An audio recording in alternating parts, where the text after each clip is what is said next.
নিরামিষ সবজি আমি কেটে নিয়েছি কলার থুর, সিম, লাউয়ের ডান্ডি, পুঁইয়ের ডান্ডি, গাজর, আলু, বাঁধাকপি সব দিয়ে সবজি বানাবো। সসপ্যানে তেল গরম হয়ে গেছে, এখন আমি পাঁচফোড়ন দিয়ে দেবো, তেজপাতা, শুকনো মরিচ দিয়ে দেবো।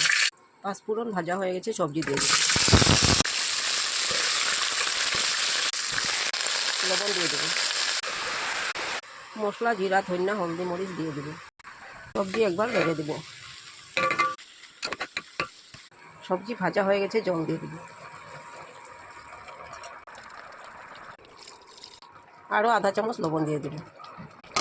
পুঁই পাতা ধুয়ে কেটে দিয়ে দেবো। অল্প চিনি দিয়ে দেবো। লাস্টে আমি ঘি দিয়ে দেবো। নিরামিষ সবজিটা হয়ে গেছে, নামিয়ে নিয়েছি।